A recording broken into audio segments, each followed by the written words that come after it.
Assalamualaikum warahmatullahi wabarakatuh.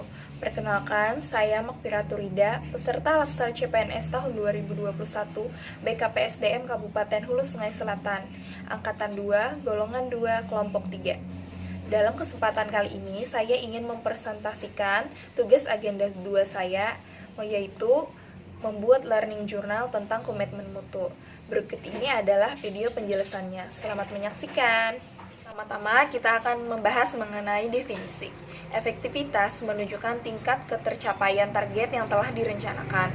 Efektivitas melakukan sesuatu secara benar, secara tepat sasaran dan sesuai dengan tujuan. Efisiensi menunjukkan tingkat ketepatan realisasi penggunaan sumber daya dan bagaimana pekerjaan dilaksanakan. Tingkat efektivitas untuk mengukur capaian jumlah atau mutu hasil kerja. Sedangkan tingkat efisiensi untuk mengukur penghematan sumber daya, waktu, tenaga, pikiran, dan dalam menyelesaikan kegiatan. Inovasi ialah cara utama di mana suatu organisasi beradaptasi terhadap perubahan di pasar, teknologi, dan persaingan. Mutu yaitu nilai keunggulan produk atau jasa yang diberikan kepada pelanggan sesuai dengan keinginan dan kebutuhan.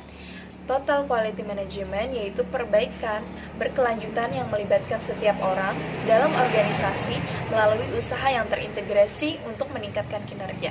Manajemen mutu harus dilaksanakan secara terintegrasi agar dapat melakukan perbaikan mutu sehingga dapat memuaskan pelanggan. Jadi, komitmen mutu ialah konsep pemahaman efektivitas, efisiensi, inovasi, dan mutu penyelenggara pemerintah. 5 pilar utama manajemen mutu terpadu. Kelima pilar ini memiliki keterkaitan dan ketergantungan yang tinggi. Yang pertama yaitu organisasi, merupakan pilar yang membuat kerangka kerja berorientasi mutu. Yang kedua yaitu produk yang bermutu sebagai hasil dari kerja organisasi. Yang ketiga yaitu proses yang dilalui juga melalui proses yang bermutu pula. Yang keempat yaitu peran dukungan komitmen tinggi dari seluruh organisasi. Komponen organisasi merupakan pilar yang penting. Yang kelima yaitu organisasi tidak akan dapat mencapai target secara efektif, efisien, dan inovatif tanpa ada pemimpin yang kuat dan kredibilitas. Terdapat 4 kriteria keberhasilan manajemen mutu. Yang pertama yaitu program didasarkan atas kesadaran dan orientasi mutu. Yang kedua yaitu bersifat kemanusiaan. Yang ketiga pendekatan desentralisasi dan keterlibatan. Dan yang terakhir yaitu penerapan secara menyeluruh.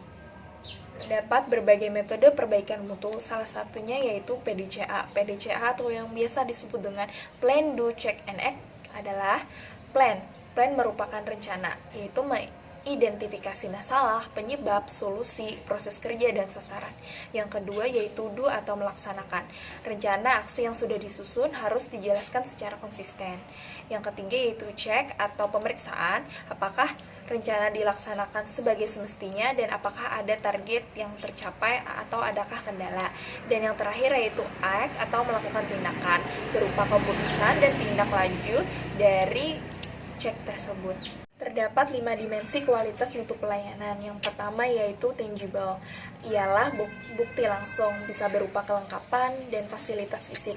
Yang kedua yaitu reliability atau kehandalan, berupa memberikan pelayanan dengan segera dan memuaskan. Yang ketiga yaitu responsiveness atau daya tangkap, merupakan keinginan untuk memberikan pelayanan dengan tanggap. Yang keempat yaitu assurance atau jaminan, berupa bebas keraguan-raguan, bebas dari bahaya, kesopanan, dan sifat dapat dipercaya. Dan yang kelima yaitu empati, ialah kemudahan membangun hubungan, komunikasi yang baik, dan perhatian yang tulus. Nilai-nilai dasar orientasi mutu. Yang pertama yaitu komitmen bagi kepuasan customer. Hal ini dapat dirumuskan dengan slogan-slogan khusus untuk meyakinkan publik bagaimana pelayanan yang akan mereka dapatkan. Yang kedua yaitu cepat, tanggap, dan ramah untuk memberikan kenyamanan dan kepuasan bagi masyarakat, sehingga masyarakat tidak akan merasa kapok. Yang ketiga yaitu melayani dengan hati, tanpa ada cacat, tanpa ada kesalahan, dan tidak ada pemborosan, sehingga walaupun fasilitas seadanya masyarakat tetap terlayani. Yang keempat yaitu melindungi dan mengayomi, terutama ketika terjadi perubahan perkembangan teknologi. Yang kelima yaitu pendekatan ilmiah dan inovatif dalam pemecahan masalah dan pengambilan keputusan. Dan yang keenam yaitu perbaikan secara berkelanjutan melalui pendidikan, pelatihan, pengembangan ide, kolaborasi, dan benchmark. Banyak cara yang dapat dilakukan untuk senantiasa memperbaiki mutu pelayanan pegawai ASN kepada publik. Di antaranya yaitu memahami tugas dan fungsi pokok ASN serta peran ASN. Yang kedua yaitu kompetensi sesuai bidang. Yang ketiga merencanakan target mutu. Yang keempat memahami karakter pelanggan. Yang kelima menguasai teknik pelayanan prima.